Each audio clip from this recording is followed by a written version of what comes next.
Love languages.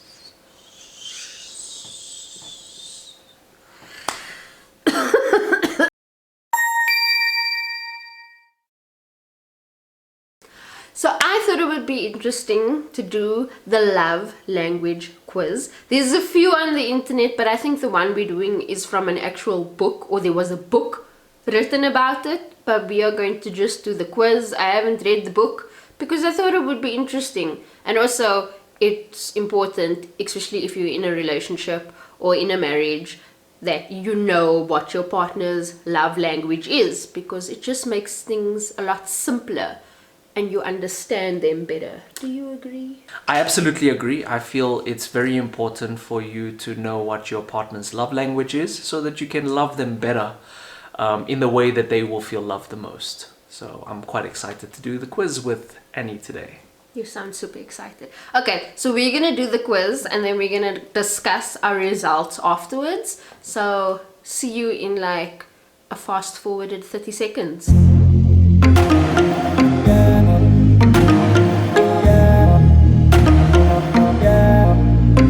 This can change based on my mood though.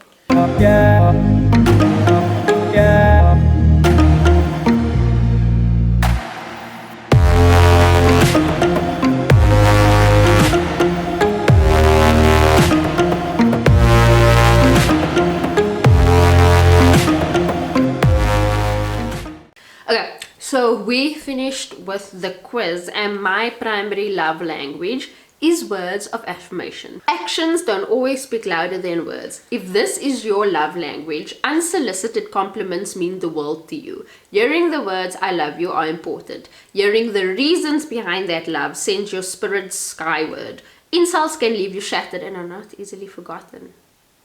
That's not true. Yeah, that's not true.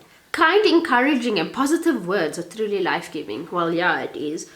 So it's first words of affirmation, and then acts of service, and then quality time, and then the lowest two is receiving gifts and physical touch, which is like 10%. What's yours? Okay, so my primary love language is quality time. This is the explanation. It says, in the vernacular of quality time, nothing says "I love you" like full undivided attention. Being there for this type of person is critical, but really being there with the TV off, fork and knife down, and all chores and tasks on standby. Make your significant other feel truly special and love. Distractions, postponed dates, or the failure to listen can be especially hurtful. Quality time also means sharing quality conversation and quality activity. And then I got words of affirmation as my second, acts of service as my third, physical touch as my lowest, and receiving gifts as my second lowest. Which is interesting because I would assume that physical touch for me would score the highest. Yeah, but you're not this needy. How Yeah. it says here in quality Yeah. time, like, firstly, fork and knife down isn't it's like a no-go for you. More like It's like fork and knife up in my mouth. I can see how that, quality time is so important to me as well. Just being able to spend time with you, in that moments where I need you, you just being there. Actually, words of affirmation for me is something that I actually felt should have been higher than quality time. Because you know how much I rely on like your wisdom sometimes. Well, rely on your wisdom, not just sometimes, but a lot of the time. And just, knowing that you support me, knowing that you have faith in me, constantly, every time I get the opportunity to honor you, that's something that I always bring up. The fact that you are so, you have so much faith in me. And that for me is important, because if you had to tell me, Danny, you are a wreck, or Danny, you are unable to achieve your dreams, or whatever, that would for that moment, it will destroy me. So I felt like words of affirmation should have definitely been. And I don't feel like words of affirmation should be my first one. I feel like maybe because I'm an acts of service type of person. Yeah. So acts of service, the explanation is, can vacuuming the floors really be an expression of love? Absolutely. Anything you do to ease the burden of responsibilities weighing on an acts of service person will speak volumes. The words he or she most want to hear is, let me do that for you. Laziness, broken commitments, and making more work for them tell speakers of this language their feelings don't matter. Hello, Neji. Hey, Nage. Finding ways to serve speaks volumes to the recipient of this. I think like this was my first one. This isn't the first time we've done this quiz. And the last time I remember this one was my first one.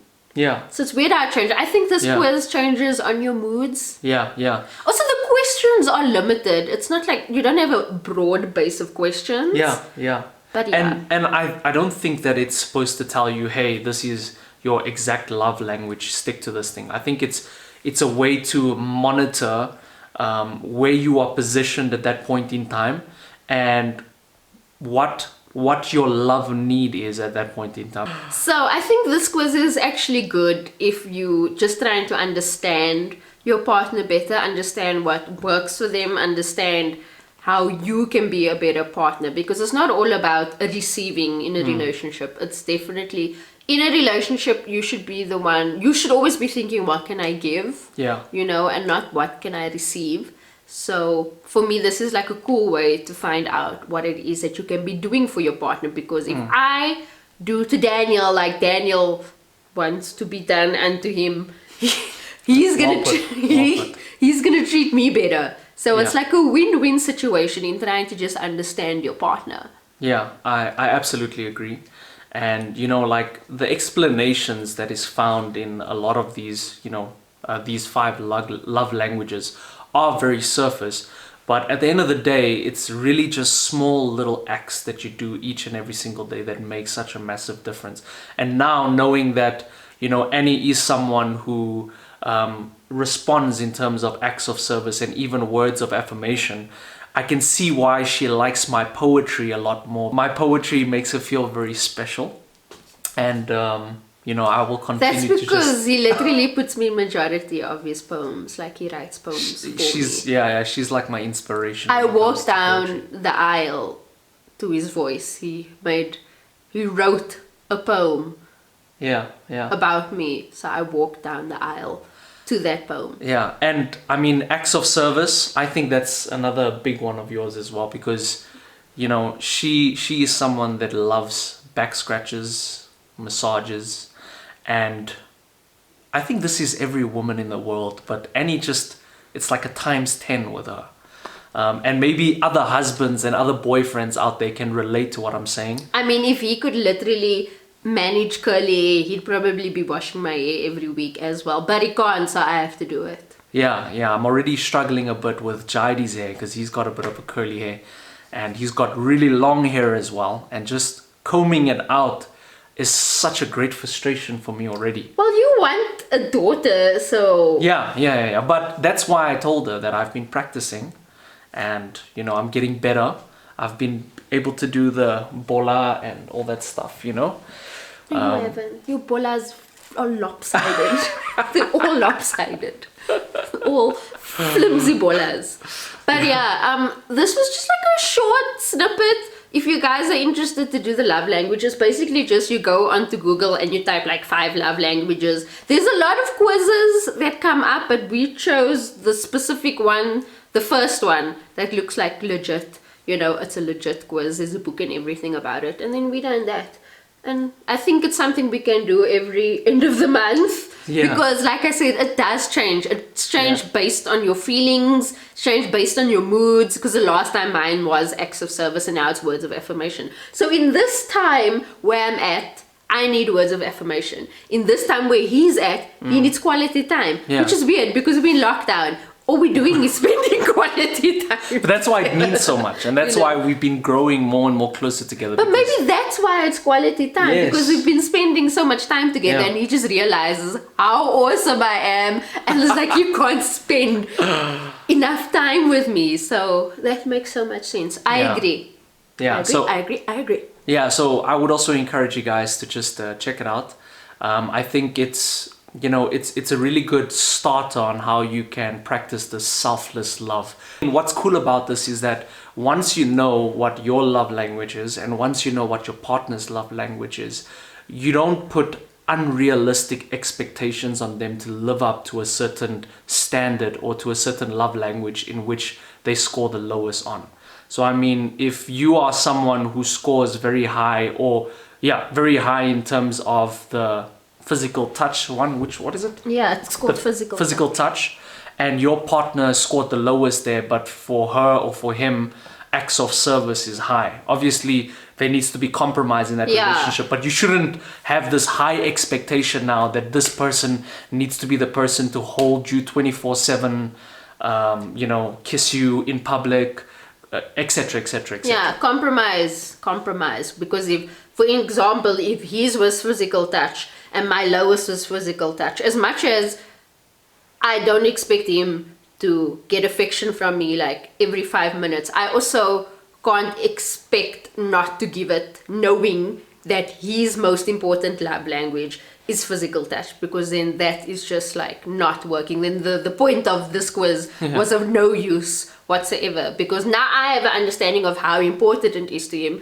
Being in a relationship, being with someone that I love, I have to actually put in effort so that we can have a thriving relationship. Yeah, so it goes back to what me and Annie was saying in the first video, where we're like, you know what, relationships is not about 50-50 coming together and being one. It's about 100 coming together and being one. And it's a weird it's a weird equation, but that 100 and 100 really does produce one. And that one becomes a lot more powerful if 200s can come in. But if you come in 75 and I come in 75, it's not going to benefit the one. Daniel's Asian, he likes maths. But that is what we wanted to share on our relationship segment. And I'm glad Daniel brought the poetry in, because I'm thinking of featuring one of his poems. Yeah. Once, if he allows me to actually Exciting. It's excited. If he actually just allows me to record him doing poetry, and then it's something that we can share with you guys. But I really hope that you enjoyed this. Yeah. And obviously we'll be back for more relationship talks, because that's kind of the thing now. Yeah, she only wants me here when we talk about relationships. Yeah, because why else should you be here? You're going to talk about my curly hair. Yeah. No, I'm just joking. I won't do that. But I hope you enjoyed this, guys. We'll see you again soon. Ciao. See you guys.